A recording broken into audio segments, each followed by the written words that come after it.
Hello guys ඉතින් ඔයාලා අද එකතු වෙලා ඉන්නේ Days of Yes channel එකෙන් ගෙන පළවෙනි vlog එකත් එක්ක. ඉතින් අද අපි මේ vlog එකෙන් බලමු ඔයාලට මේ පේන්න තියෙන මගේ ස්ටුඩියෝ එක කොහොමද හැදුනේ කියලා. ඉතින් ඒ වගේම ඔයාලට කියන්න ඕනේ මේක මේ වෙද්දී හැදිලා තියෙන්නේ 70%ක් වගේ විතර.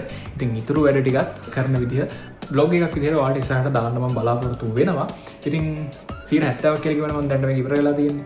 70%ක් කියමු ඔයාලට හිතන ඇති ඊටු දිහ මොනවද කරන්න තියෙන්නේ කියලා. ඉතින් ඉතුරු දිහ කරන් තියෙන මේක පේන්ටිං වැඩ වගේක් තියෙනවා. ඊට අමතරව මම මේ ගොඩක් ෆෝකස් කරලා හදවුවේ මම ග්‍රැෆික් ඩිසයින් කරනවා. ඒ වගේම කමර්ෂල් ලබින් කරනවා. කමර්ෂල් ලබින් කරද්දී ගොඩක් වෙලාවට මේක එළිය සද්ද අපිට ඇතුළට ඇහෙන්න බෑනේ. ඇතුළට ඇහුනොත් අපේ වැඩේ අවුල් වෙනවා. ඉතින් ඒ හින්දා මම මේන්ලි ෆෝකස් කරලා තියෙන්නේ මේක සවුන්ඩ් ප්‍රූෆින් පැත්ත. ඉතින් ඒ වගේම මේක පේන්ටිං වැඩ ටිකයි. ඉතින් ඊට අමතරව මේක අපිට ෆ්ලෝ කාපට් එක තව දාගන්න තියෙනවා. ඒක දාගත්තාම ස්ටුඩියෝ එකට 100%ක් අවසන් වෙනවා. ඉතින් ගයිස් මගේ ස්ටුඩියෝ එකේ බ්ලොග් එකට අදාළ කරන වීඩියෝ ක්ලිප්ස් කලින් ගත්තට මම ඒ වගේ සමහර තැන්වල කතා කරන්නේ නැහැ. ඉතින් මම මේ වීඩියෝ ඉවරනක ඔයාලත් එක්ක ඉන්නත් බෑ. ඉතින් ඒ හින්දා මම තියෙන කරා වීඩියෝ එක ඩබ් කරන්න. ඉතින් යාළුවනේ ඔයාලට ඒ වගේම තවත් දෙයක් කියන්න ඕනේ. මම මීට කලින් බ්ලොග් channel එකක් කරලා නැහැ. ඒ හින්දා මගෙන් පොඩි අඩුපාඩු වෙන්න පුළුවන්. ඔයාලා ඒවා ගණන් ගන්න එපා.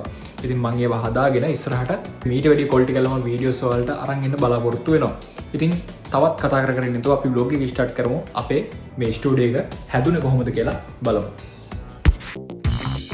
ඉතින් යාළුවනේ මම හිතුවා අපේ වැඩේ සවුන්ඩ් ප්‍රූෆින් පැත්තෙන්ම පටන් ගත්තොත් හොඳයි කියලා. ඉතින් ඒ හින්දා පළවෙනියටම කාමරේ ඔයාලට මේ පේන්න තියෙන ජනේලේ බෝඩ් එකක් ගහලා සීල් කරන්න. ඉතින් යාළුවනේ ජනේලට මේ බෝඩ් එක නිකන් හයි කරන්න බෑනේ. ඒ හින්දා බෝඩ් එක හයි කරන්න කලින් ඔයාලට මේ පේන විදිහට බොක්ස් බාර් පාවිච්චි කරලා වටේ ෆ්‍රේම් එක ගහන් ඉන්න ඕන. ඊට පස්සේ තමයි ඒ යකඩ ෆ්‍රේම් එකට අපේ සවුන්ඩ් ප්‍රූෆින් බෝඩ් එක හයි කරන්න ඕන.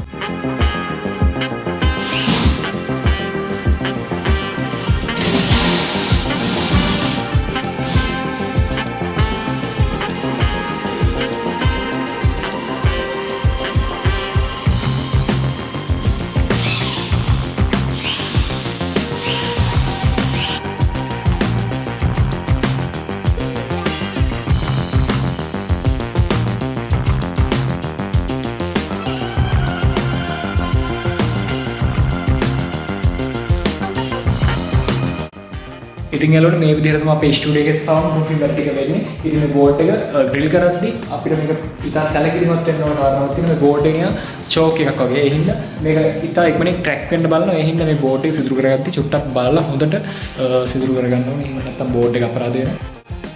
ඉතින් යාළුවනේ මේ වෙද්දි ජනේලේ මම අර කලින් කිව්ව බෝඩ් එකෙන් සම්පූර්ණයෙන්ම වහගෙන ඉවරයි. ඉතින් ඊළඟට අපිට ඉතුරු වෙලා තියෙන්නේ ස්ටුඩියෝ එකේ සිවිලිම ගහලා ඊට පස්සේ ලයිට් එක හයි කරගන්න වැඩේ තමයි. A few moments later. ඉතින් යාළුවනේ මේ තියෙන්නේ මගේ ස්ටුඩියෝ එකේ සිවිලිමට ඕන කරන. එහෙම නැත්නම් මම මේකේ හයි කරන අයි පැනල් එකක් නේ. ඉතින් ඒකට ඕන කරන ඔක්කොම බඩු ටික ඔයාලා මෙතන බලා ගන්න පුළුවන්. ඉතින් යාළුවනේ මේ වැඩේ කරද්දිත් කෝකටත් හයිල වගේ බොක්ස් බාර් නම් ඕනි වෙනවා. ඉතින් ඔයාලට මේ පේන්නේ අයි පැනල් එක ගහ ගන්න ඕනි කරන බොක්ස් බාර් ටික කාමරේ ප්‍රමාණයට කපා ගන්න විදිහ.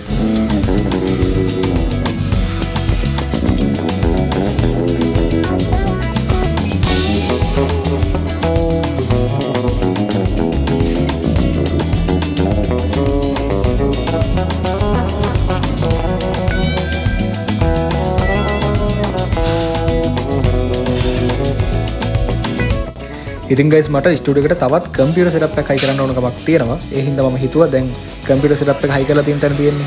ඒකට එහා පැත්තෙන් තවත් කම්පියුටර් සෙටප් එකකට පවර් දෙන්න පුළුවන් වෙන විදිහට ප්ලග් පොයින්ට් එකක් හයි කරන්න. ඉතින් ඒක වෙලා තියෙන්නේ කොහොමද කියලා අපි හෙට බලමු. The next day.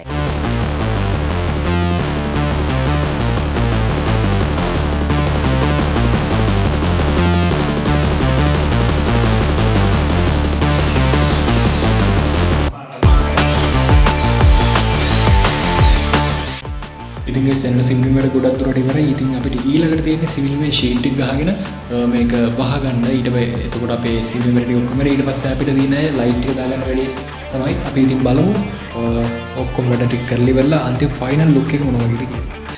Okay.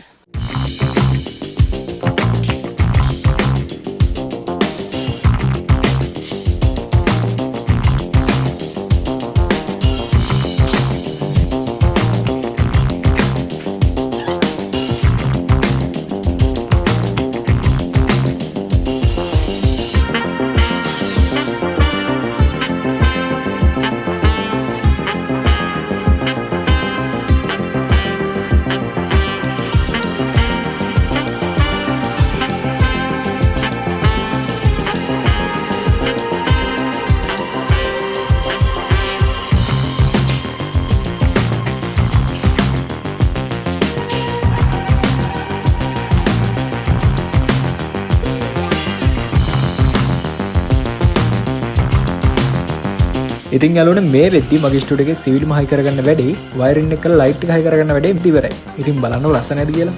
Okay.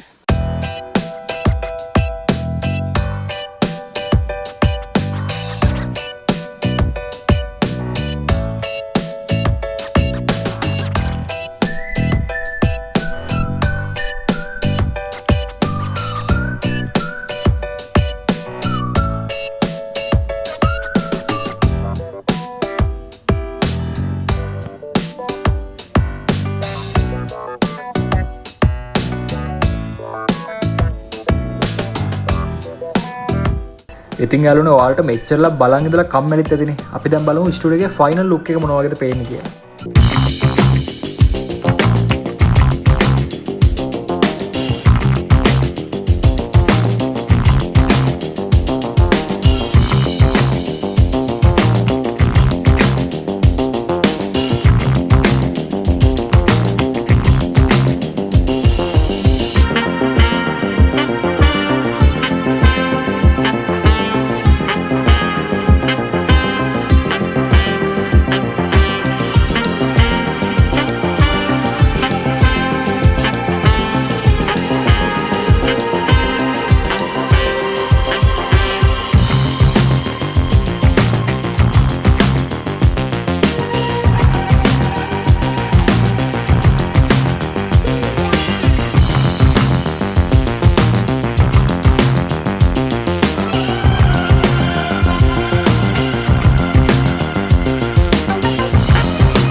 guys ඔන්න ඔය විදිහට තමයි මගේ ස්ටුඩියෝ එකේ සම්පූර්ණ වැඩ කටයුතු ටික ඉවරුනේ. ඉතින් මම හිතනවා ඔයාලා මේ vlog එක enjoy කරන්නද කියලා. ඉතින් ඔයාලා මේ vlog එක enjoy කරා නම් පල්ලා තියෙන රතු පාට subscribe button එක වන්නත් අමතක කරන්න එපා.